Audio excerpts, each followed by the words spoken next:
Okay, so I'm going to tell the story of what happened when I saw Randy Rhoads' last concert in Knoxville, Tennessee. It was March 1982. I was 17 and I was older than my two best friends, Becky and Eddie. So we decided that we were all going to go see the Diary of a Madman concert. So we drive over to Knoxville. I'm the only one that drives. In the awesome 71 Charger that I put a picture of up on my Google page. And we get there and everything's going great. We're in there loving the concert. And the way the Coliseum sits is the big hotel was over here. It was called the Hyatt Regency back then. And the Coliseum sits like this. The stage is here and seating is all through here. Over to this side of the building is a huge ramp that goes down, and most people don't make it over to that side because there's not an entrance there. What that big huge concrete ramp is that goes down under the Coliseum is for people's tour bus.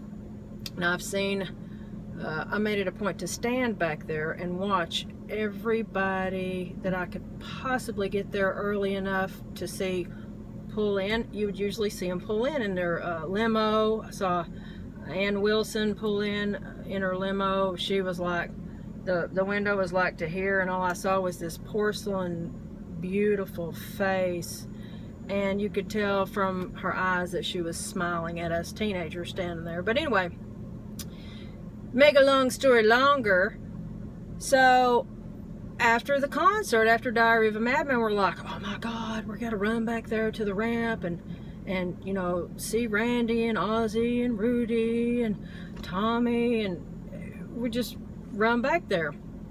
And there's these rails that keep you from falling over down into the concrete ramp. So I'm like, you guys stay here. Two little kids, yeah, and they were like a year and a half younger than me. I'm like, you two kids stay here. So I'm checking it out underneath the rails, and as I'm looking in through the back doors of the Coliseum, I see Randy standing there, and somebody is in front of him, and he's got an arm around each girl, and there's two girls, one on each side. And I thought, okay, they're back there, they're fixing to get in the bus. I didn't know that later that picture of Randy would become pretty famous, and later found out that it was a friend of mine, Melanie, who was my first all-girls band back in '82. It was her cousin was one of the girls, and she had her friend with her, so that's who they were. I didn't know that, but many years later I found that out, and I thought that was really cool because Melanie had one of the original photos, which you can find now on the internet. But anyway, so I'm thinking, okay, they're all back there, yeah, I'm gonna leave you two losers here, my best friends, but anyway, I'm gonna leave you two kids here, and I'm gonna run, and I'm gonna get on OZZY's tour bus.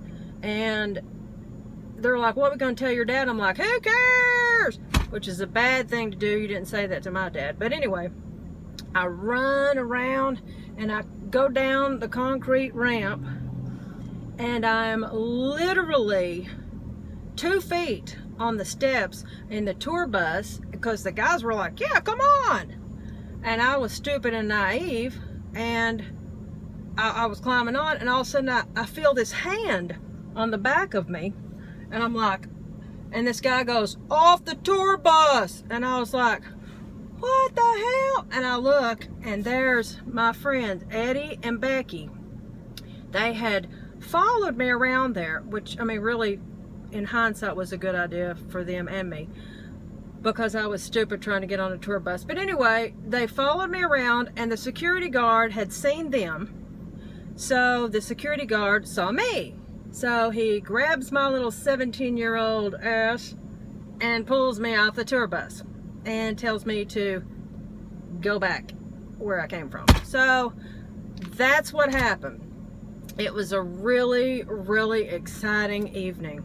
I mean, I was convinced that I was going to go on tour with OZZY and Randy and the band.